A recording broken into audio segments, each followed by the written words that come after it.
ಎಲ್ಲರಿಗೂ ನಮಸ್ಕಾರ. ವಿಧಿಪ್ರಜ್ಞಾ ಕರ್ನಾಟಕ ಕಾನೂನು ಸ್ವಯಂ ಸೇವಾ ಸಂಸ್ಥೆಯಿಂದ ಸಿವಿಲ್ ನ್ಯಾಯಾಧೀಶರ ಮುಖ್ಯ ಪರೀಕ್ಷೆಯ ಒಂದು ವಿಷಯವಾಗಿ ಇವತ್ತಿನ ದಿನ ಚಂದ್ರಶೇಖರಯ್ಯ ಸರ್ ಅವರು ನಮ್ಮ ಜೊತೆಗಿದ್ದಾರೆ. ಚಂದ್ರಶೇಖರಯ್ಯ ಸರ್ ನಮಗೆ ಹಿಂದಿನ ಒಂದು ತರಗತಿಯಲ್ಲಿ CR.P.C ಇನ್ಸೈಟ್ಸ್ ಓವರ್ವ್ಯೂ ಅನ್ನ ನಮ್ಮ ಮಾಡಿಕೊಟ್ಟಿದ್ರು. ಕಮೆನ್ಸ್ಮೆಂಟ್ ಆಫ್ ಪ್ರೊಸೀಡಿಂಗ್ಸ್ ಒಂದು FIR ದಾಖಲೆ ಆದಾಗಿಂದ ಹಿಡಿದು ಟ್ರಯಲ್ ಹೇಗೆ ಅದು ಆಗ್ತದೆ ಮತ್ತು ಟ್ರಯಲ್ ಹೇಗೆ ಅದು ಅಂತ್ಯಗೊಳ್ಳುತ್ತೆ ಅನ್ನೋ ವಿಚಾರದಲ್ಲಿ ಸಾಕಷ್ಟು ಮಾಹಿತಿಯನ್ನ ನೀಡಿದ್ದಾರೆ.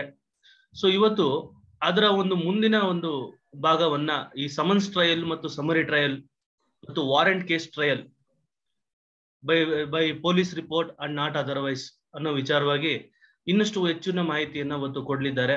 ಅವ್ರನ್ನ ನಾವು ತುಂಬ ಹೃದಯದಿಂದ ಬರಮಾಡ್ಕೊಳ್ಳೋಣ ಹಾಗೂ ನಮ್ಮ ಹೆಚ್ಚಿನ ಒಂದು ಜ್ಞಾನವನ್ನ ಇನ್ನ ವೃದ್ಧಿ ಮಾಡ್ಕೊಳ್ಳೋಣ ಅಂತ ಹೇಳಿ ಭಾವಿಸ್ತಾ ಅವ್ರನ್ನ ನಾನು ತುಂಬ ಹೃದಯದಿಂದ ಬರಮಾಡ್ಕೊತಾ ಇದ್ದೀನಿ sir. So welcome sir, welcome for the platform sir. Thank you, sir. Thank you. So over to you, sir. Please. Thank you. Good morning, friends. Good morning, sir. Good morning.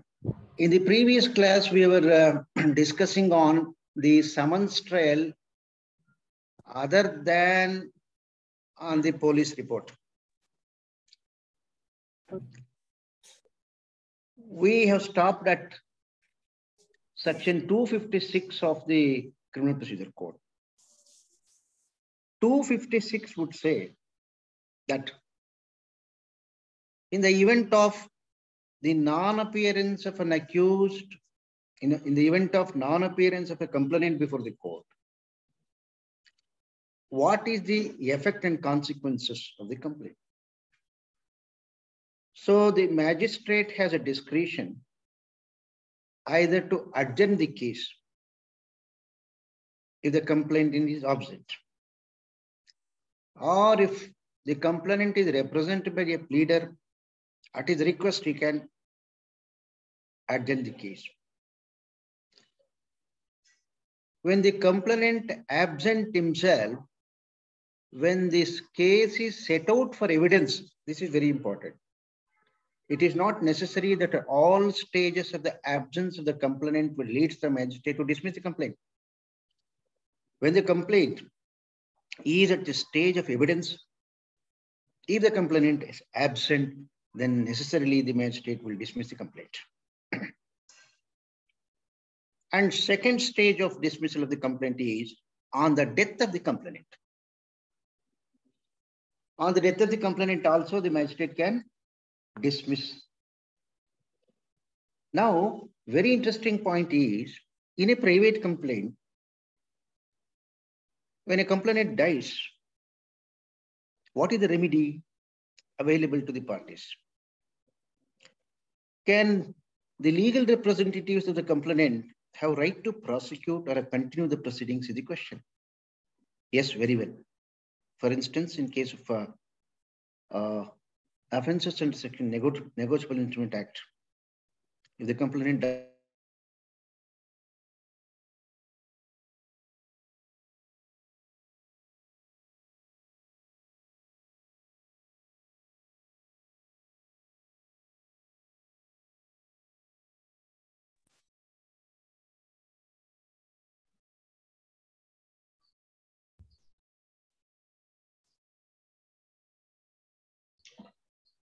Sir, voice ಬರ್ತಿಲ್ಲ. Voice is not audible, sir.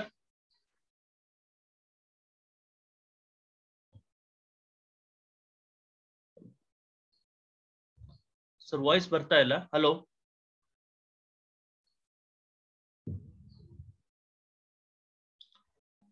Sir, voice is audible. Please speak to us. No, sir. Okay. ಮತ್ತೆ connect ಆಗ್ತಾರು.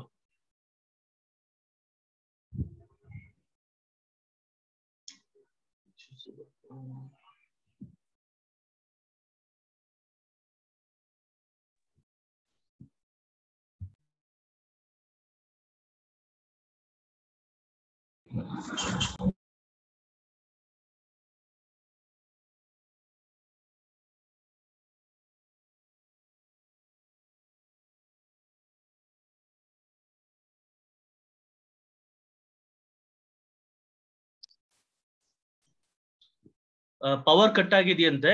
So he will come. Please stay in the line. Please stay in the meeting. So power is off.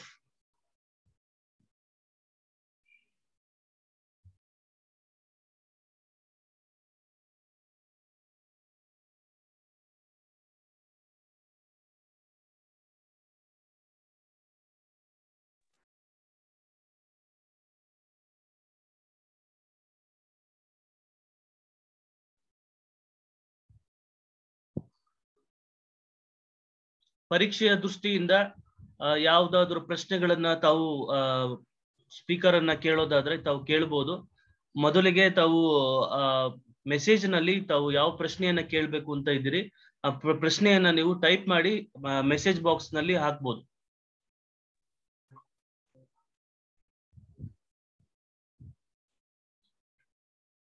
ಮತ್ತೆ connect ಆಗ್ತಾ ಇದ್ದಾರೆ.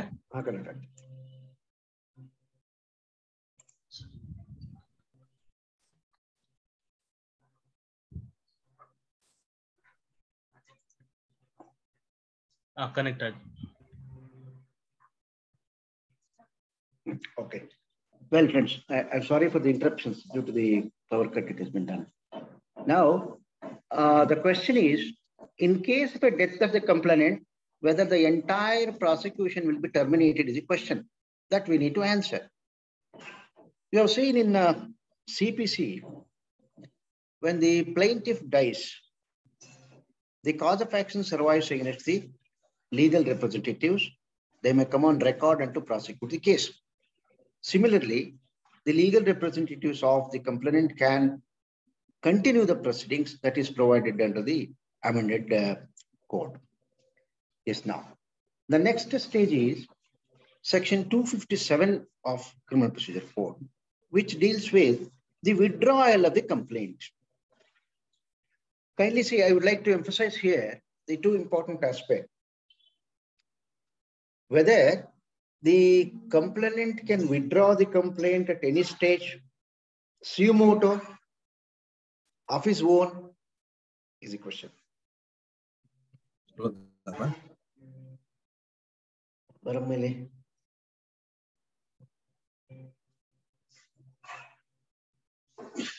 The complainant can file an application seeking permission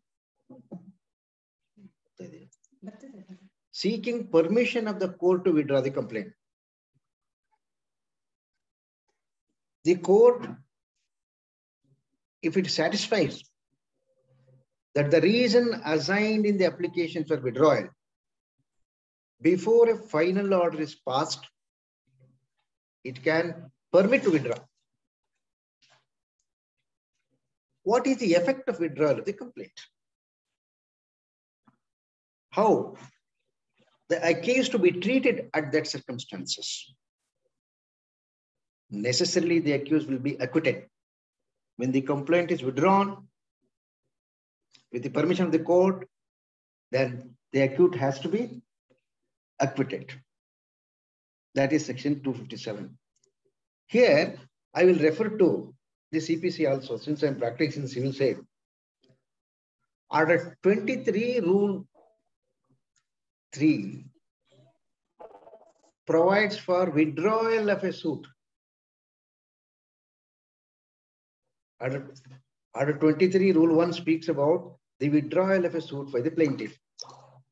No doubt, at the instance of the plaintiff,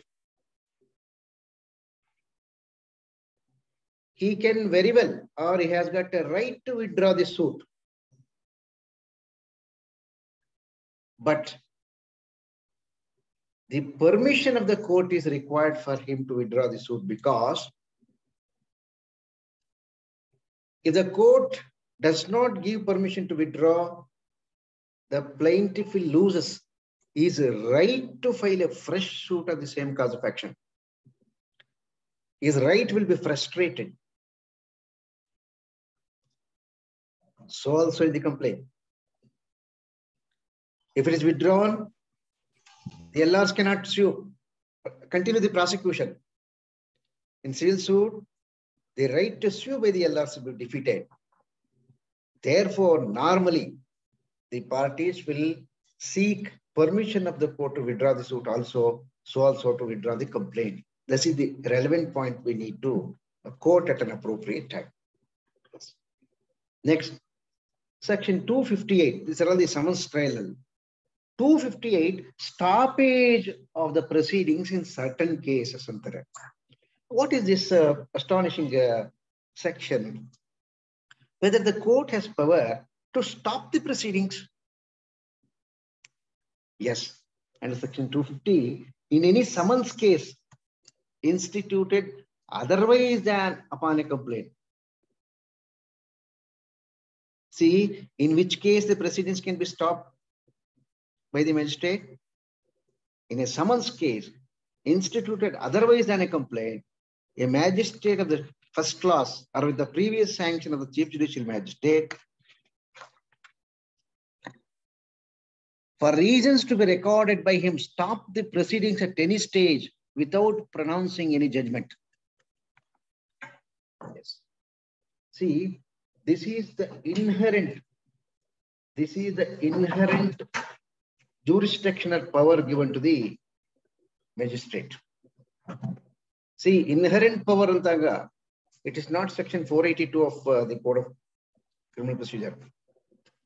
See, that is the significance of section 258. The magistrate has power, with the consent of the chief judicial magistrate, to stop the further proceedings. What is the effect of stoppage of proceedings? If the proceedings stopped, what would be the effect? Either the accused has to be acquitted,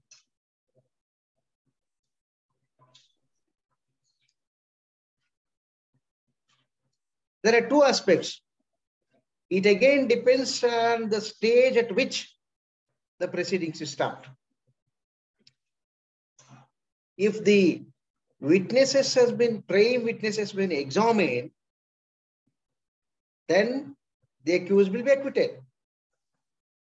Or if the proceedings is at the stage of inquiry, that means before framing of the charge, kindly appreciate, inquiry in another bagay, we have to use that word at an appropriate place in Telaka. Inquiry. Before framing of the charge, if the proceedings are stopped by the magistrate, then the accused will be discharged.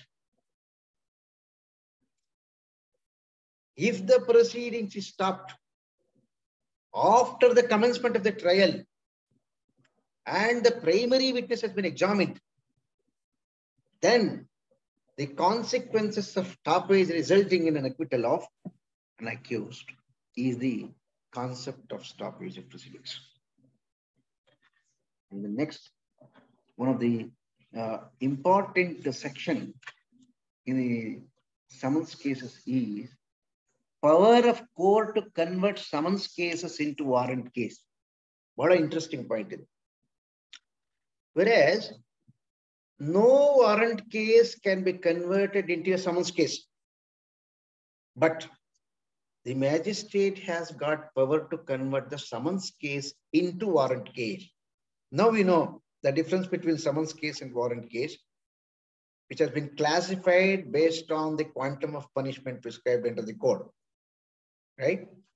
If the offense is punishable about 2 years, or warrant cases. And the power to convert a summons case under section 259 provides only in case of summons cases, but not in all summons cases. See, the import of summons case is the punishment up to 2 years. But whereas, if the summons case punishable above 6 months, not below 6 months. If it is below 6 months, summary trial birthday. If it is above 6 months, summons trial birthday. summons case converted into warrant case agadi yavaga. These are the intrinsic value of the case, right? In case, if an offense is punishable above 6 months, triable by a summons trial, then the magistrate satisfied. This is very important. It is not invariably the magistrate will apply or press this section into service. If he is satisfied, the proceedings to be tried in a warrant trial, then he can convert the summons case into warrant case. Then what is the advantage? Who will be benefited out of it? This is very important. It has not been explained in here, but with experience I can say. What is the benefit of it? And who will be benefited? According to me, the accused will be benefited in converting summons case into warrant case. In a summons cases, plea will be recorded, whereas in a warrant cases, charge will be framed. Before a charge could be framed, there is a stage of here before charge in the stage. At that stage, the accused can file an application or orally can argue the case seeking discharge. The court has power to discharge only in case of warrant trials and not in case of summons trial. So therefore, the court has power to convert a summons case into warrant case under section 259 Cr.P.C. only if an offence are punishable above 6 months. All right. Now the next question is, when the summons case is converted into warrant case, what would be the effect of the proceedings? Proceedings ಏನಾಗಬೇಕು? Right? The proceedings has to be reopened. The witness has to be recalled. And de novo trial has to be conducted. Once a warrant case agi convert aguttu anta helidre, the stage will relate back to the stage of hearing before charge. Enquiry go back matte allinda barbekagtade. So then the accused has an option or an occasion or an opportunity to address his argument for discharge. That is one such interesting and important section. That is section 259 Cr.P.C. Yes, friends. Next, I will take you to the warrants trial. This summary trials in Bekaila 260 very simple cases. Namge, see, for the purpose of judicial officers examinations, summons trial and warrants trial are very, very important. And I will take you to the summons trial, warrants trial now. It's a very important area. Throughout, one must learn throughout his practice and throughout his career as a judicial officer.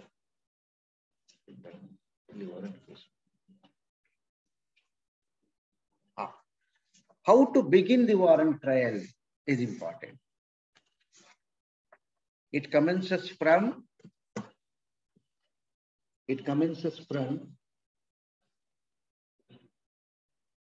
238.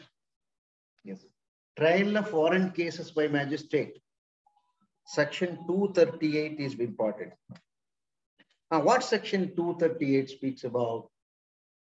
Compliance with section 207. Idana, we have also studied in the case on police report. Illi again two classification illu bartha warrant trial kuda. Upon the police report, otherwise than the police report. Section 238 speaks about the compliance of section 207. In any warrant case instituted on a police report, if the accused appear or brought before the court, the magistrate at the commencement of the trial shall satisfy himself that he has complied with section 207. Section 207 ಏನು ಹೇಳುತ್ತೆ ಅಂತ ಇಂದ ನಾವು discuss ಮಾಡಿದ್ವಿ. See, furnishing the entire set of police report along with the documents and the materials and the MOs collected by the investigating officer during the investigation. Every material should be furnished on him. That is the compliance of section 207. Yes, the magistrate is satisfied that 207 has been complied. Then what is the next stage? The next stage is discharge. Right? Now, the compliance of 207 is a stage of inquiry. Now, very important stage is the discharge. Discharge is also a stage, a process of inquiry. What is discharge and how and when the accused shall be discharged? It's a very important section to be noted, because the entire proceedings, entire prosecution will be terminated if an accused is discharged. Whether discharge is permissible. Magistrate has got power. Yes. Now, the question of jurisdiction now. What is jurisdiction as we understood? See, jurisdiction also cannot be defined in a particular manner or in a narrow campus. We can only conceive the meaning of jurisdiction as the power, the authority of the magistrate, right? The power of the magistrate to try and dispose of the cases.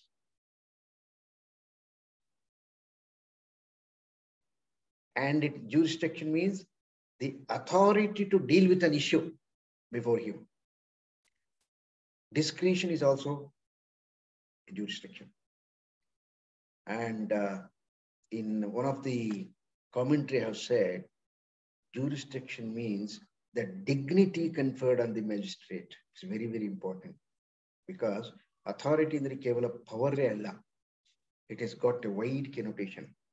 It's a dignity hath conferred on the magistrate to do justice. This is very important. Concluding word is very important. It's not just power. Jurisdiction means the dignity conferred under the code to the magistrate to exercise and to discharge, to subserve the cause of justice. In this concept, in this wider concept, we should understand the meaning of jurisdiction. Here, such an authority could be exercised while deciding the application for discharge. So a formal application need not be, because since it is an important section, I would like to discuss, elaborate the meaning of discharge. See, while so discharging, magistrate has to apply his mind. What are the process to be undergone? What are the process to be followed? The magistrate shall, if upon consideration of the police report, see, please bear in mind now, I will refer to the previous section. Compliance of a 207 antana velidvalla. In compliance, entire set of documents and the materials collected by the police officer shall be served, right, to the accused.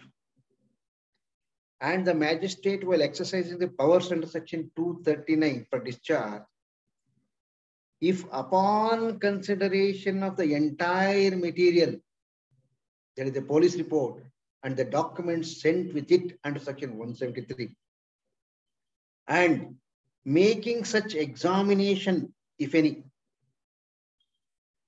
of the accused as the magistrate thinks necessary, and after giving the prosecution and the accused an opportunity of being heard, the magistrate consider the charge against the accused to be groundless, he shall discharge the accused and record his reasons for doing so. Nudi, this section is more important than passing of a final order or a judgment, right? So the magistrate will have to be very meticulously scrutinize the papers before him. One meticulous scrutiny of the papers and the documents, right? This is inquiry. Inquiry they will study the charge sheet, police report and the documents thereon. One. Secondly, upon hearing the accused, a fair hearing should be given. And upon hearing the prosecution, second thing, and if necessary, upon recording the evidence of an accused, this is very, very important, right? Examination of an accused, right? Scrutinizing the papers, examining the accused, hearing the accused, hearing the prosecution. After having undergone all such inquiry proceedings, if the magistrate found that the charge against the accused to be groundless, he shall discharge the accused. And the reasons for discharge shall be recorded. This is very, very important stage, right? Discharge amounts to an acquittal. Of course, discharge is not an acquittal. Of course, discharge is a discharge. Before a trial could commence, an opportunity should be given under section 239, and the magistrate has to apply strictly here. And he has jurisdictional power to discharge. While so discharging, he must go through all these things. And he must positively come to the conclusion that the accusation made against an accused are groundless. Then only he will pass an order of discharge. And he shall record the reasons for such discharge. Idu bada mukya. While framing a charge, there is no need for giving the reasons. But while discharging an accused, he shall give valid reasons. Then only an order of discharge is sustainable in law, even if it is challenged by the prosecution. Right. I believe that the word discharge has been explained to my satisfaction. Yes. Now, you kindly bear in mind, while reading this section, I have quoted, upon the documents produced before him. Right. Now the question is whether the accused is entitled to produce any new documents, additional document at the time of discharge. No. It is totally prohibited. At the time of consideration of a discharge application, the magistrate shall only look into the documents available before him, and the accused is not permitted to produce a fresh documents, a new documents in support of his defense. Illi defense avakashane illa. See, a defense stage bandilla. That's where we have to analyze. Defense stage alone kodabodu. Idu discharge stage nodi. Discharge andre police report is groundless anta. If the magistrate satisfies himself that the police report is groundless, then he will discharge. Yes. The next section is, yes, in case it is not discharged. What is the next code?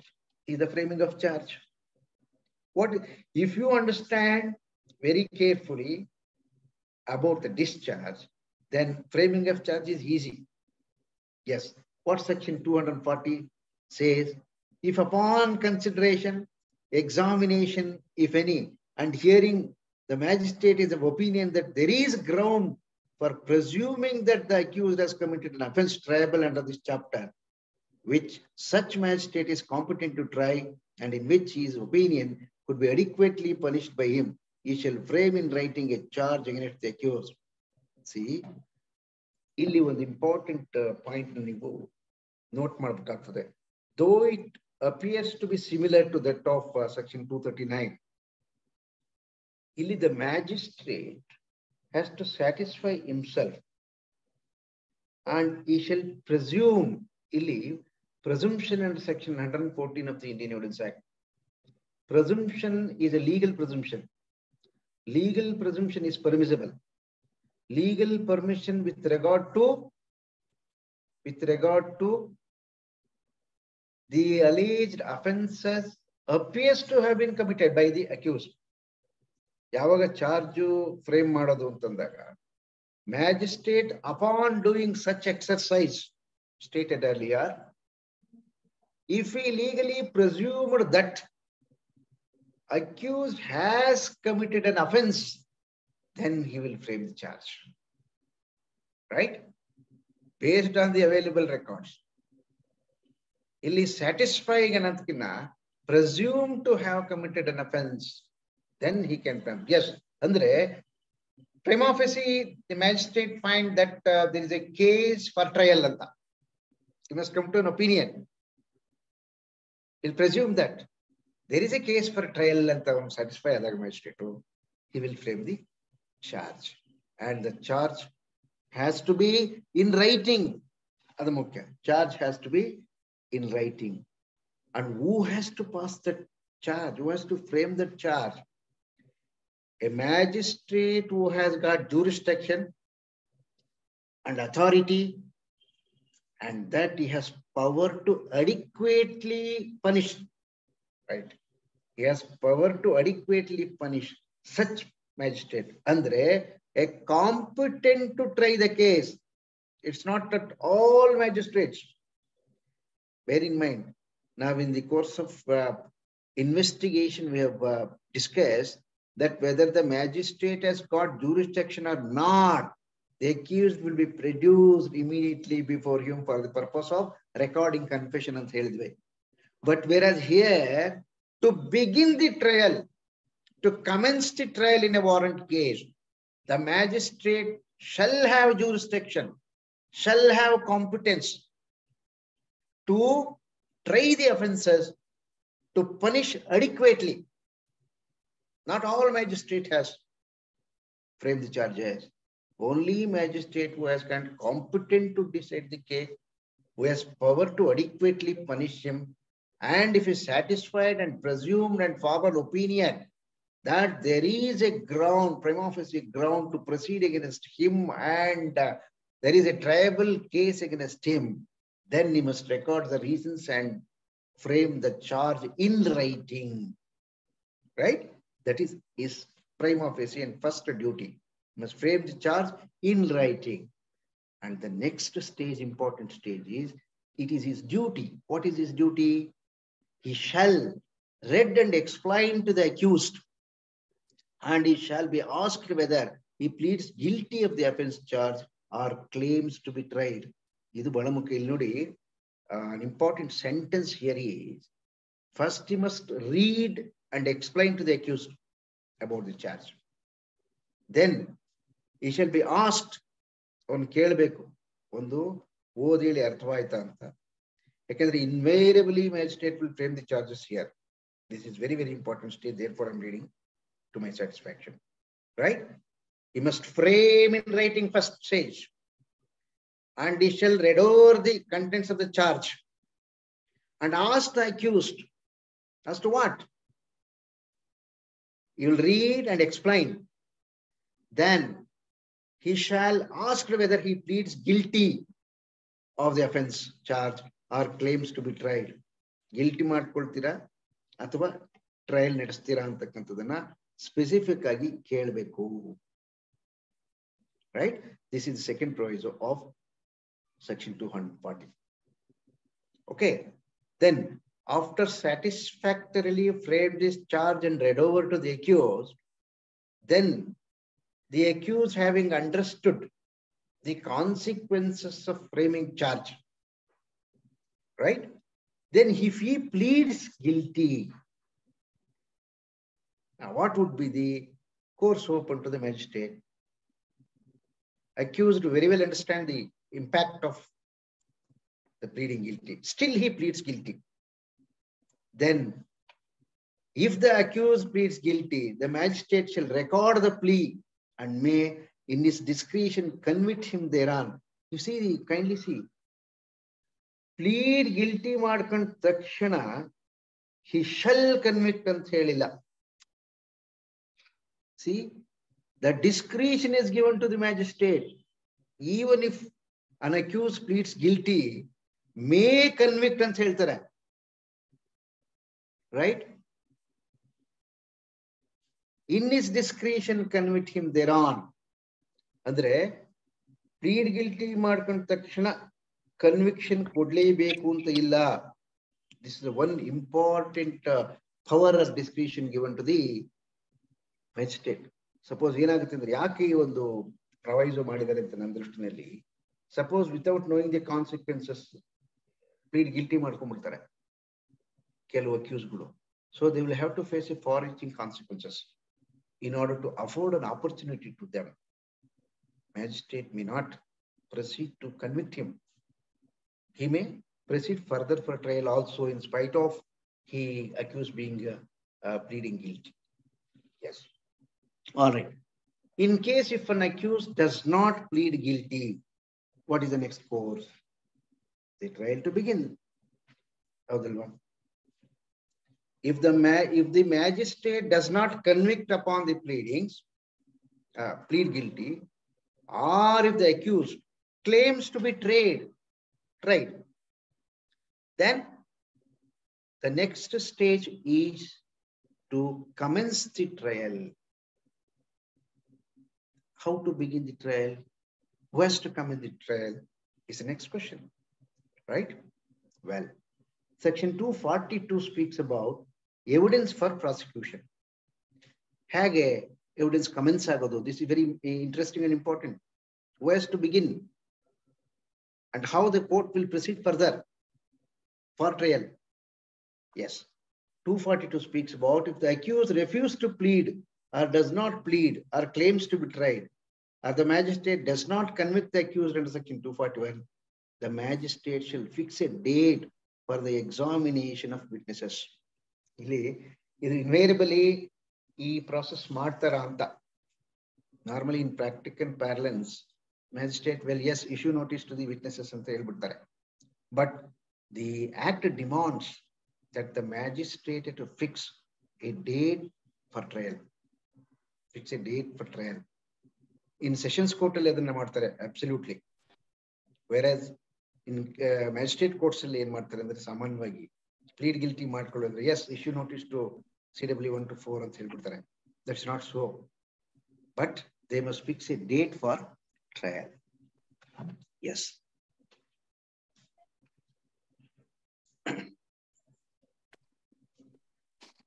Then, after fixing a date for trial, then the magistrate, the magistrate had to fix a date for trial. Our date in the ಏನಾಗಬೇಕು? Date is fixed for trial. On the date of fixing the trial, it is the duty of the prosecution to file an application. ಇಲ್ಲಿ ನೋಡಿ, ಇದು ಕೂಡ ಈ procedure strict ಆಗಿ ಮಾಡ್ತಾ ಇಲ್ಲ. That's why I'm telling you. I'm going a little slow because here this is an important trial procedure. So the day fixed for trial, it is the prosecutor has to file an application requesting the court to issue summons to the witnesses, directing him to attend or to produce any document or other thing. ಇಲ್ಲಿ ಏನಾಗ್ತದೆ ಅಂದ್ರೆ issue notice to the witnesses not only to be present before the court for giving evidence, and also produce the documents or the things or MOs enabling to commence the trial. Then, on the dates so fixed, the magistrate shall proceed to take all such evidence as may be produced in support of the prosecution. Yes, date will be fixed. On the day of fixing the trial, the prosecution shall file an application requesting the magistrate to issue summons to be present before the court and also to produce the MOs and other documents enabling the flow of trial. And after summons, the magistrate will commence the trial under the act. Yes. Then, another interesting point is here, evidence for defense anta banbudtu 243 nalli. Before this, I will take you, when a stage of trial will be posted for defense evidence. Nirvagokagala. Alva. Then there is one important stage that is called the examination of an accused under section 313 anta ide. Adannu ನಾವು invariable ಆಗಿ ಏನು ಒಂದು wrong impression ನಾವು ತಿಳ್ಕೊಳ್ಳಿದೀವಿ ಇದ್ರೆ it is an accused statement ಅಂತ ತಿಳ್ಕೊಳ್ತೀವಿ. No. That is what we have under a wrong impression has to be removed by a right perception is my concern. I will just take you to section 313 of the Criminal Procedure Code. This is also very important. This has to be taken place. This exercise has to be done before the case is posted for defense evidence. Let's take section 313.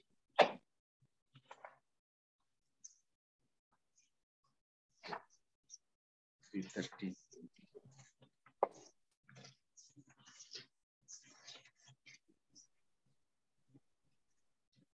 Yes. Well, friends, 313 ನಾವೇನು ಹೇಳ್ಕೊಂಡಿದ್ದೀವಿ ಅಂದ್ರೆ, all that we understood is statement of an accused ಅಂತ ಹೇಳಿದೀವಿ. No, it is not the statement of an accused. It is the stage of power to examine the accused. Kindly see. It is the power of the court. Illi magistrate ಗೂ power ಇದೆ, court ಗೂ power ಇದೆ. Magistrate and the sessions court to examine the accused. It is not opining the statement of an accused. You please remove that. What we have understood generally is that accused statement under section 313 anta heltare. No, it is examination of an accused under section 313 of CRPC. Yes, what that section says, in every inquiry or trial, for the purpose of enabling the accused personally to explain any circumstances appearing in the evidence against him. See, the object of examination of an accused under section 3:1. See, I will press the word examination of an accused under section 3:1, 313. Idu invariable ಆಗಿ ಎಲ್ಲ question paper ನಾನು repeat ಆಗಿದೆ ಪ್ರಶ್ನೆ, and very important stage also. Before a trial should shifted to defense evidence, this exercise has to be done by the magistrate and the court. Right? What is the need and necessity of examination of an accused? Right? The very object is to provide an opportunity to an accused. Audio altum potrum anta kelidiri. Right? The purpose behind it is to give an opportunity to explain personally about the incriminating circumstances goes against him. See, you have also read section 106 of the Indian Evidence Act. Indian Evidence Act 106 ಏನು ಹೇಳುತ್ತೆ ಅಂತಂದ್ರೆ, who is a competent person to speak or to explain the information which is in his exclusive knowledge. See, section 106, very, very clear. Any information which is in his exclusive knowledge is the best witness and he alone can have. So also, if any incriminating circumstances goes against an accused, has to be explained by himself and not by any other witnesses. This is an important stage of trial. And this is a right is given to the accused before he led his defense evidence. Right? This section has got two limbs. And the magistrate has got power to examine the accused under two circumstances. The first proviso is at any stage of the proceedings,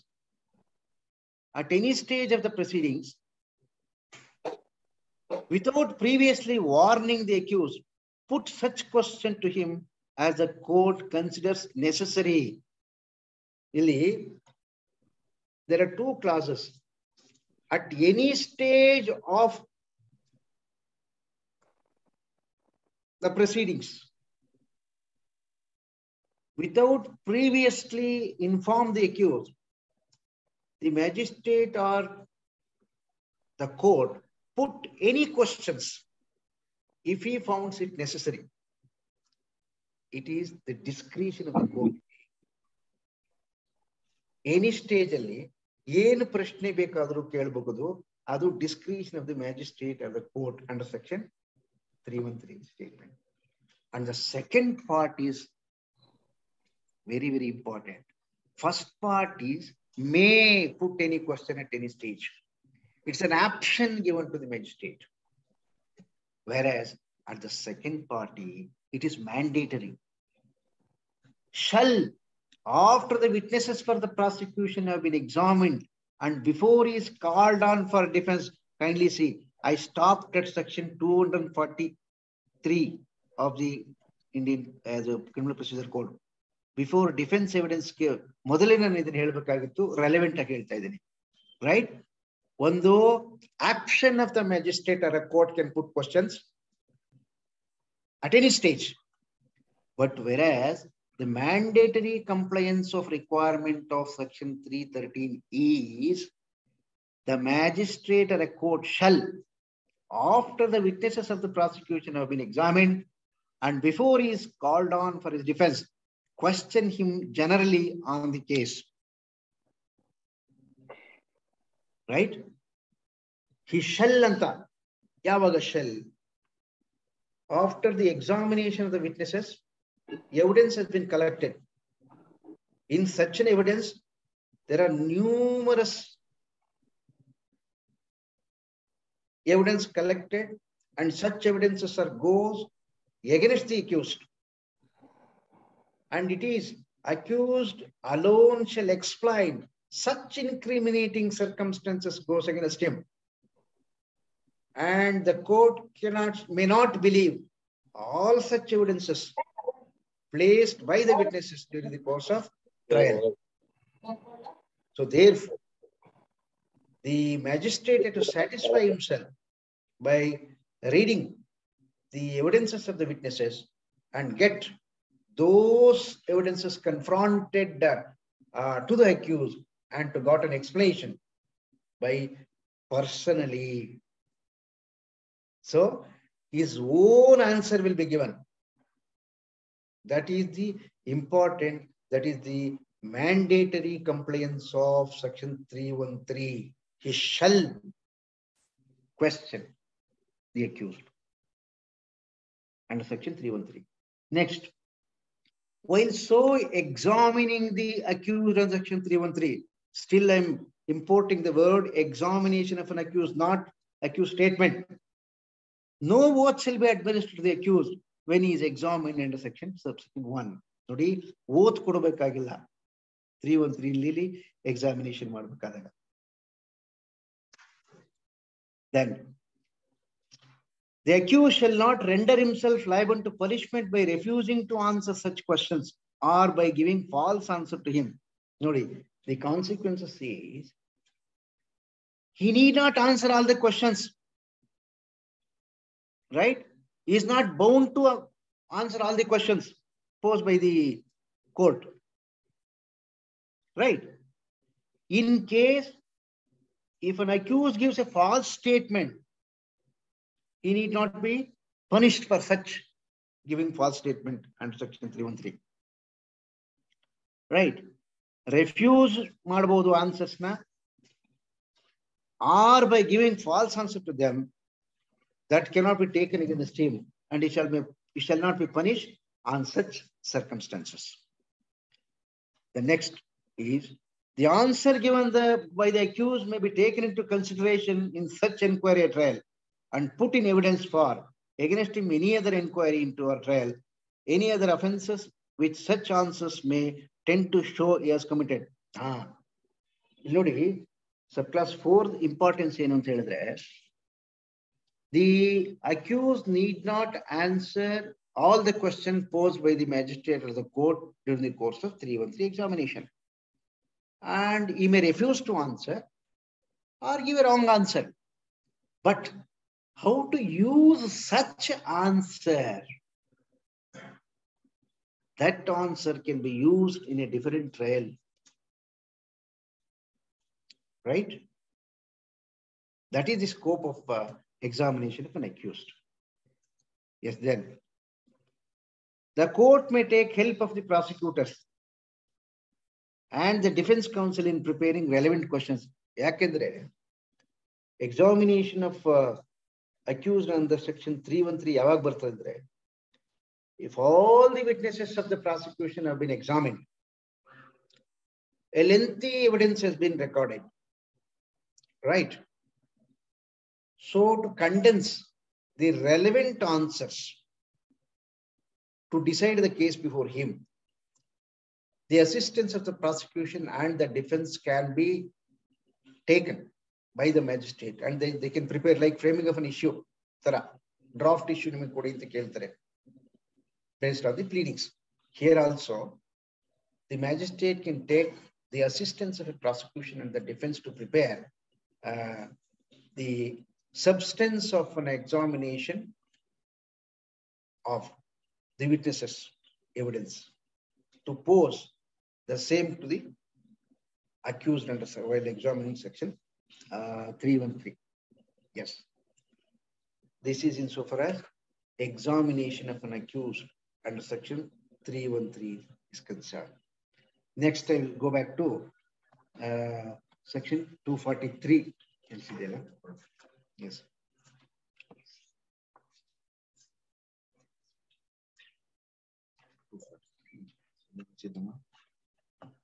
Yes.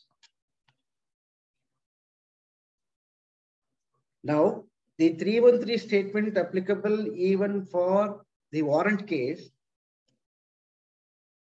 upon police report or otherwise than police report. We have stopped at the stage of 243 and then we have referred to section 313 before an accused could lead his defense evidence. Now I will take you to the cases instituted otherwise than a police report. How the trial has to be commenced in such circumstances. Otherwise than a police report andre private complaint before the magistrate. Section 244 speaks about the evidence for prosecution. When in any warrant case instituted otherwise than a police report, the accused appears same as that of the police report cases. When an accused before the court or brought before the court, the magistrate shall proceed to hear the prosecution and take all such evidence as may be presented in support of the prosecution. The magistrate may, on application of the prosecution, issue summons. Same thing, the same proceedings. Yes, then 245. When accused shall be discharged. So 239 italla. 239 we have elaborately discussed. When a magistrate will discharge the accused. I need not have to repeat. If upon consideration of the material placed before him and the document produced under section 173 and the report produced before him, upon hearing the accused, if necessary, take an evidence of an accused, and upon hearing the prosecution, if the magistrate comes to the concrete opinion that there are no sufficient grounds exist to proceed further, and there is no prima facie case made out against an accused to proceed against him, then he passed an order of discharge in writing, and an order shall contain the sound reasons for such conclusion. This is the import of section 239 as well section 245 in case of the summons otherwise than on the police report. Yes. If accused is not discharged invoking the powers under section 245, then he will proceed further. If he is not discharged, then he will proceed further for trial. Trial begins from taking evidence. Once a charge is framed, afterwards the date for trial will be fixed. On the date of fixing of the trial, the prosecutor has to file an application requesting the court to issue summons to the witnesses to be present personally before the court and also to produce the documents relevant for the examination of the witnesses.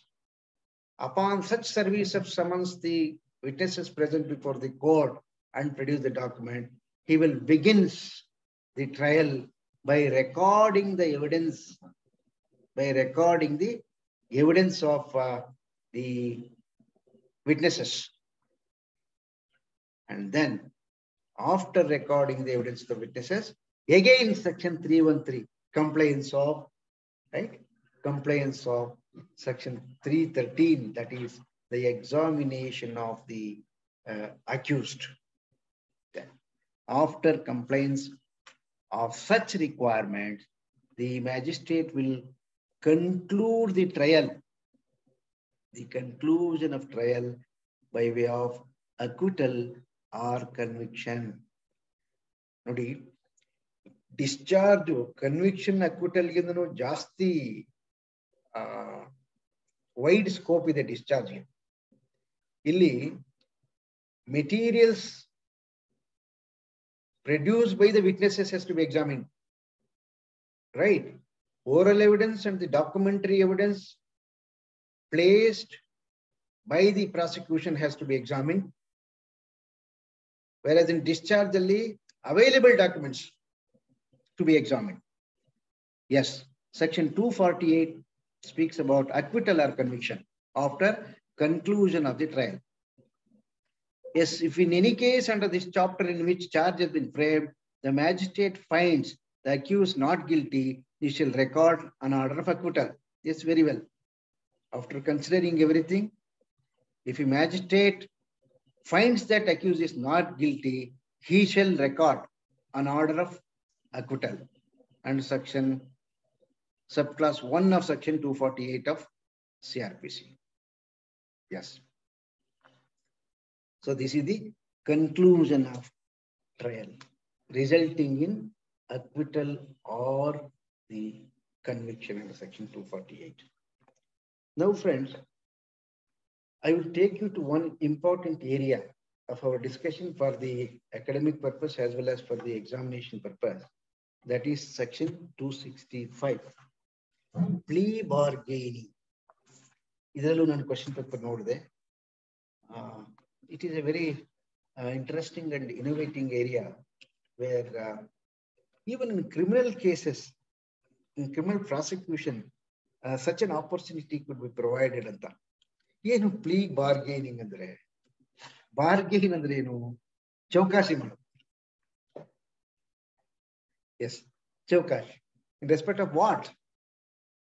And I will tell you, to my mind, as I observed, this is a very reformative process ಅಂತ ನಾನು ಭಾವಿಸಿದ್ದೀನಿ ಇಲ್ಲಿ. ಕಾರಣ ಯಾಕೆಂದ್ರೆ in order to expedite, speedy trial is the object of Article 21 of the Constitution of India. Right? So how to get the speedy trial? Maintaining the interest of both parties in the society.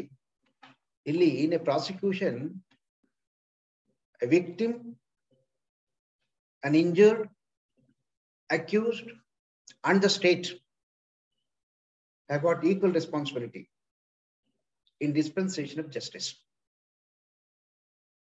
This is an area where an alternative redressal forums have been created. You know, mediation, arbitration, and conciliation process have been introduced.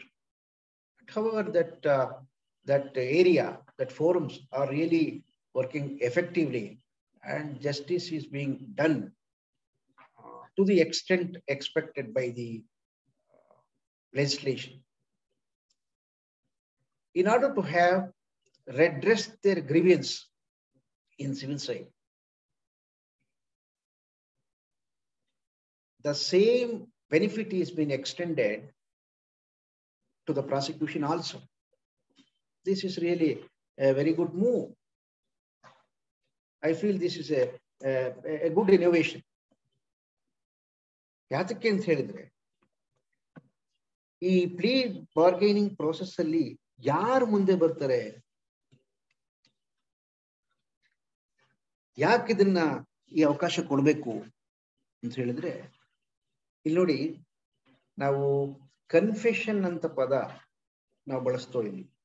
This requires some little introduction, and therefore I'm little concentrating on this to explain the object, and the process will definitely come.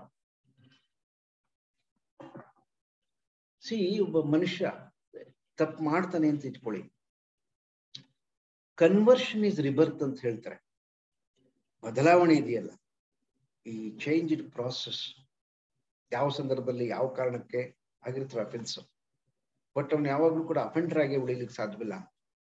And the process of adjudication and the process of prosecution will not change his attitude and change his life. A person shall alone change by himself by change in his attitude and mind. That's called the plea bargaining is a process of surrendering himself to the divine justice. This is what I felt. This is what I understood. ಇಲ್ಲಿ ನಿವೇದನೆ ಮಾಡ್ಕೊಳ್ತಾವನೆ. Confession ಅಂತಂದೇನು, surrender ಅಂತಂದೇನು, ತನ್ನನ್ನ ತಾನು ಶಿಕ್ಷೆಗೆ ಒಳಪಡಿಸ್ಕೊಳ್ತದ್ದು. Submitting himself to the justice. ಇದನ್ನು called, I can call in a way, ಪಾಪ ನಿವೇದನೆ. ತನ್ನ ಪಾಪವನ್ನ ತಾನೇ ನಿವೇದನೆ ಮಾಡ್ಕೊಳ್ತಕ್ಕಂಥದ್ದು. ಆ ನಿವೇದನೆಯನ್ನ within the certain parameters of process ಒಳಗಡೆ ತಂದು ಶಿಕ್ಷೆನ ಕಡಿಮೆ ಮಾಡ್ಕೊಳ್ತಕ್ಕಂಥ ಒಂದು ವಿಧಾನ. ಇದು ಒಂದು ಪ್ರಕ್ರಿಯೆ. ಇದು ಬಹಳ ಮುಖ್ಯವಾದ ಪ್ರಕ್ರಿಯೆ ಅಂತ ನಾನಾದ್ರೂ ಭಾವಿಸಿದ್ದೀನಿ. Out of the law I am speaking. See, one must submitted himself to the cause of justice, realizing, reconciling, and reforming himself about the act done by him, so that bound himself to the law and to seek the lesser offense. ಏನಾಗ್ತದ್ರೆ, ಗಾಂಧೀಜಿಯವರು ಹೇಳ್ತಾರೆ, ಅಪರಾಧಿಯನ್ನ ಕ್ಷಮಿಸಬಟ್ಟು ಅಪರಾಧವನ್ನಲ್ಲ ಅಂತ. ಹೇಗೆ ಅಪರಾಧಿಯನ್ನ ಬದಲಾವಣೆ ಮಾಡ್ಕೊಳ್ತಕ್ಕಂಥದ್ದು? Not by any external force. He himself has surrendered. To have that opportunity to be provided to an accused, this act has been amended and the process has been created. ಅದಕ್ಕೆ ಬಹಳ ಮುಖ್ಯವಾದಂತಹ ಒಂದು ವರ್ಡ್ ಅಲ್ಲಿ ಬಳಸ್ತಾರೆ, ಹೇಗೆ ಇದನ್ನ apply ಮಾಡಬೇಕು ಅಂತ ಹೇಳಿ. So this is a process of mutually satisfactory disposition to be submitted before the court. See, look at the beauty here. ಇಲ್ಲಿ ಯಾರ ಬಲವಂತ ಒತ್ತಡನೇ ಇರಲ್ಲ. Both complainant and the accused come together and mutually satisfy themselves about the offense committed by him, about the anticipated conviction, and about the anticipated compensation to the victim. Both parties together come to a consensus agreement between themselves to have their grievance redressed by getting himself convicted and by compensating the victim. So therefore, by mutual consent, they will come to a consensus to have the offences tried mutually and to get the conviction, and consequently the compensated to the victim who has suffered the loss or injury on account of offences committed by an accused. This is the object in which this act has been amended and is being practiced now. So to have redressal of this section provides as to in which cases this plea bargaining process is applicable. It is not in all cases, only in case of summons trial cases. An offense which are punishable above 2 years are not amenable to section 265A. The application of 265A is applicable only to the offenses which are of summons trial and punishable below 2 years. Yes. Then, at what stage it has to be done? It is not at the stage of inquiry. It is at the stage of a trial. After taking cognizance by the magistrate during the course of trial, this proviso is provided to have a plea bargaining and to settle the issue or dispute. Illi, I would like to mention one section. It is not compounding the offense, bear in mind. Section 320 speaks about the compounding of offenses with the permission of the court and without the permission of the court. Whereas here, the plea bargaining is different process than that of section 320 of the Criminal Procedure Code. And the next stage is at the stage of trial, any stage of the trial before the judgment could be passed, this kind of proviso, a beneficial proviso, can be used by accused. And how it has to be proceeded. What is the procedure for getting into this service? It is accused alone shall file an application to the magistrate requesting him to permit him to settle the issue. And he has to file an affidavit along with an application. See, why this procedure is very strictly to be followed is, on such a plea, the magistrate the court can convict him. So therefore, the magistrate, upon an application made before him seeking permission to have the case bargained, the accused shall file an application along with an affidavit, and that a magistrate shall examine whether the application is voluntary or not. It is as good as the acceptance of a recording of a confession statement. Sorry, confession, not confession statement. So you must ensure that whether the application of plea bargaining sought by the accused is voluntary or not. Upon such an application being filed, a notice will be issued to the prosecution and the complainant about the filing of the application, and also to the accused. Upon such service of summons to the accused, prosecution, and the victim, the magistrate will alone examine the accused in the absence of the prosecution or the victim. This is a very, very important stage to ensure that his application is voluntary. Though notice was issued to the prosecution, victim, and the accused will alone be examined. And upon confirmation on examination of an accused on the application, if he is satisfied that it is voluntary, then he will proceed further. Then he will hear the prosecution and also victim. Then if both the victim, prosecution, and the accused are consented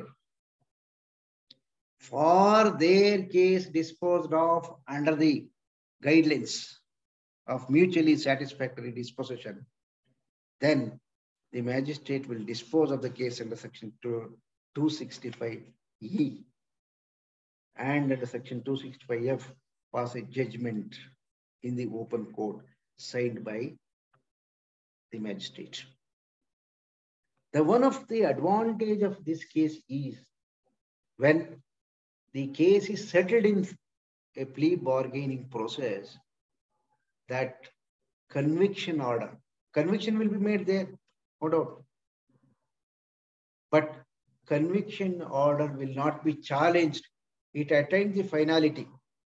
No conviction order under the process of plea bargaining is amenable to challenge either before the Sessions Court or before the High Court or before the Supreme Court, is the scope of section 265G. No, I'll read that. Judgment delivered by the court under section 265G shall be final, and no appeal under Article 136 and writ petition under section 226 and 227 of the Constitution shall lie in any court against the judgment. This is one important benefit that is available to the accused.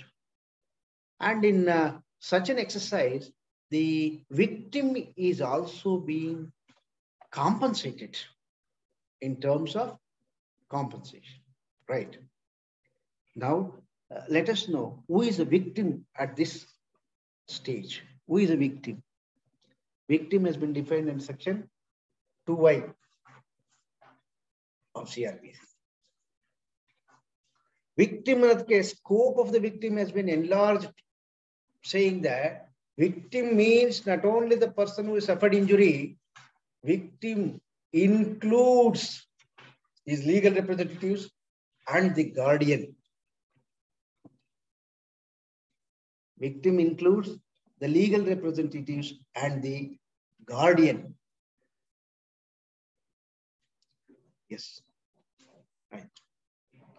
So, illy, while so amending the scope of the victim, it is for the purpose of giving compensation. Victim compensation, section 357A has been amended. What is victim compensation? Who has to pay the compensation? The magistrate, while passing an order of acquittal or conviction, a portion of the fine amount has to be given to the victim by way of compensation. That is one such area. And secondly, the government, the central government and the state government has framed a scheme called Victim Compensation Scheme, wherein the corpus has been pooled together by the contribution by the government to protect and to rehabilitate the victims of various kinds. Right? After the disposal of the case, the victims may file an application before the District Legal Services Authority seeking the compensation. Upon such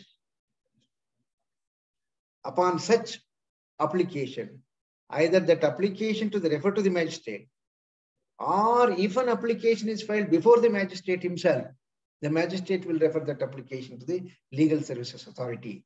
And the authority is considering the requirement depending on the nature of the suffering or an injury by the victim, an appropriate compensations will recommended to be paid, and accordingly it will be dispersed. So this is the scheme called Victim Compensation Scheme. This is also repeatedly asked this question, 357A, and victim definition and you continuously go through. Yes. So therefore, friends, now one of the important area where I discussed about the framing of the charge, whether evidence before a charge could be framed.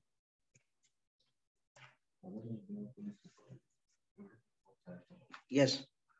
Otherwise, they are on the police report only. After summons, accused again, evidence will be taken to know that whether there are materials. Yes. Evidence can be taken, shall be taken before framing the charge. Yes. Now, one more important aspect I would like to say is section 268. 268 speaks about the time of taking cognizance. So otherwise, what is the importance of the time limit? 468 of the, yes. Limitation for taking cognizance of offense. At any time, cognizance cannot be taken by a magistrate. There shall be a limitation.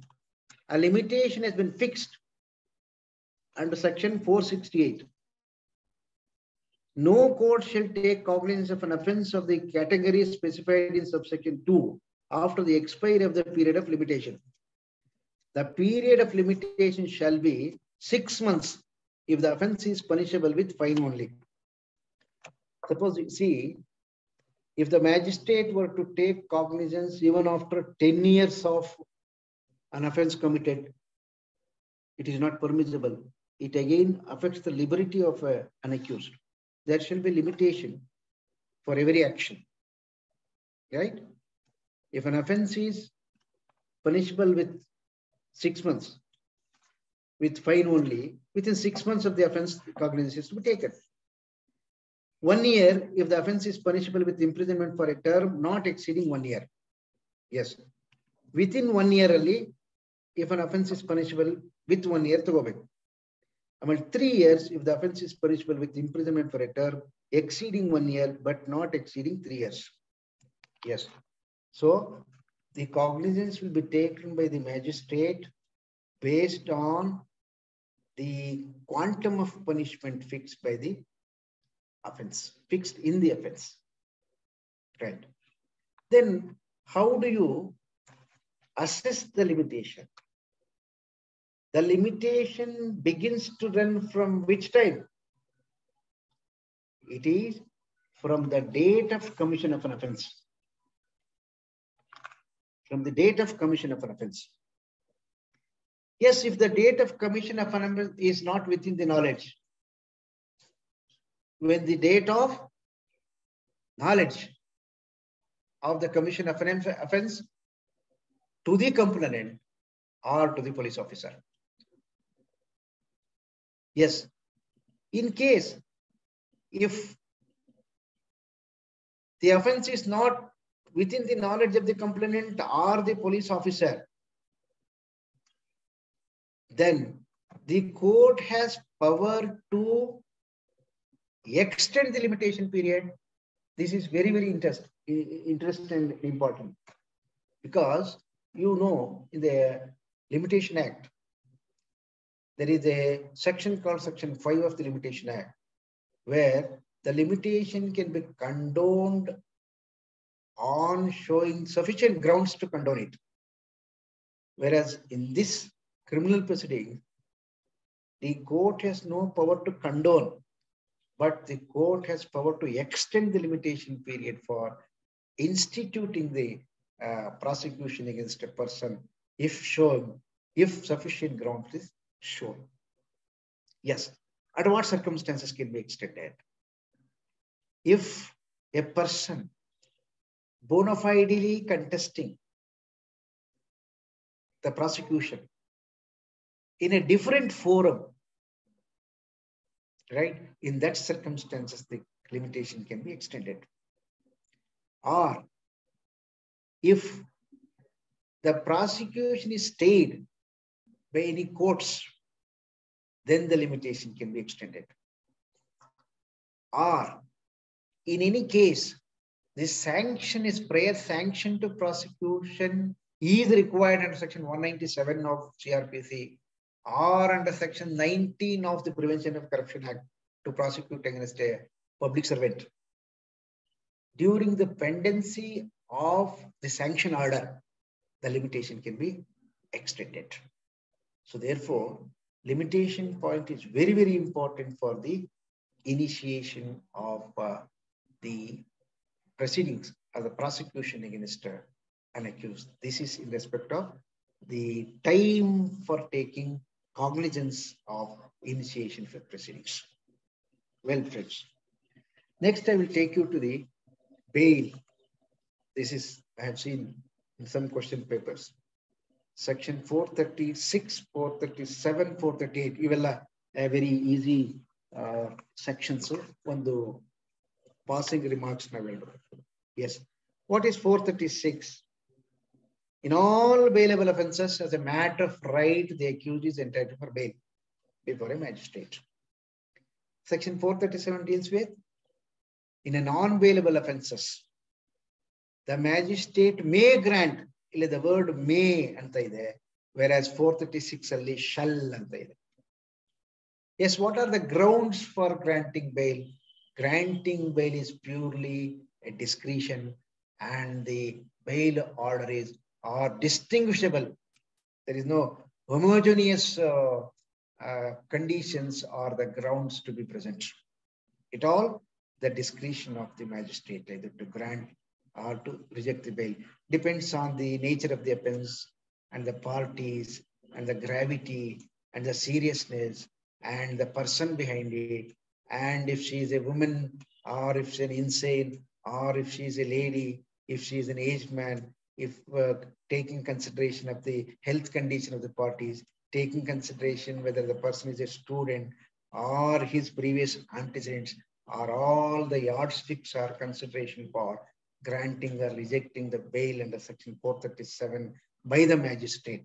Similarly, under section 439, the session judge, while considering the bail application, has to look into the nature of the offense, the gravity of the offense, the person who are involved in, and their antecedents, and the seriousness of the offense, and of the repeating such offenses are some of the yardstick as a consideration for granting or rejecting the bail application, which is purely within the domain and the discretion of the court which passes the orders on the application.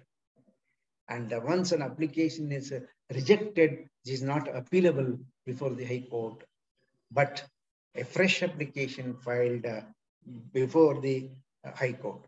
And that any number of applications can be filed before the magistrate on a different or a change in circumstances. Repeated applications is not a bar, either before the magistrate or before the Sessions Court or before the High Court. And the circumstances after the bail is granted and the bails and bond to be executed. Right. So bails and bond is very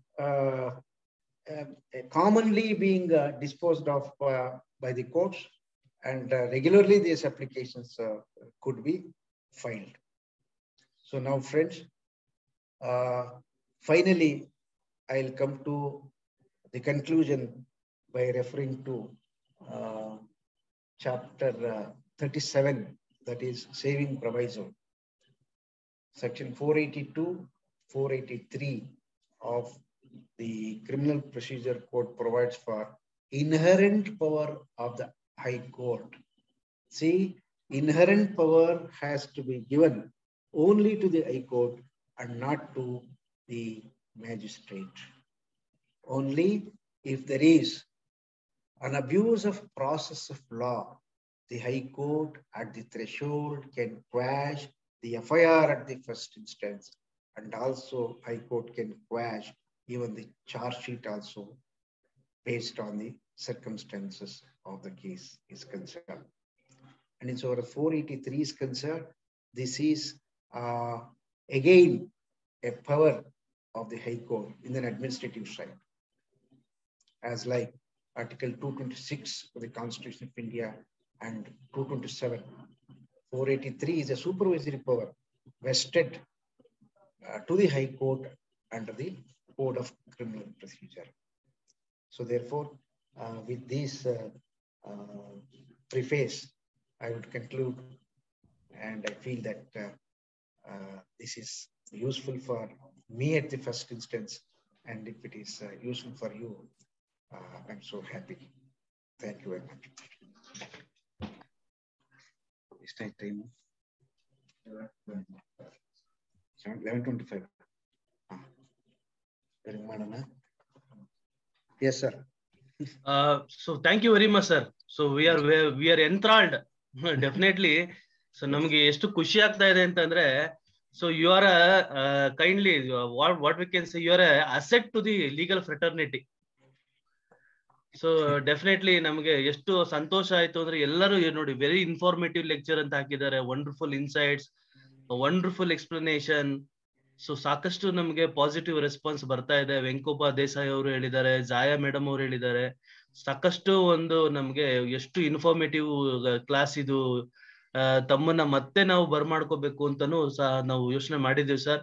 if you are having a ample time, so please kindly take pleasure to take one more class for any other subject, if you don't mind.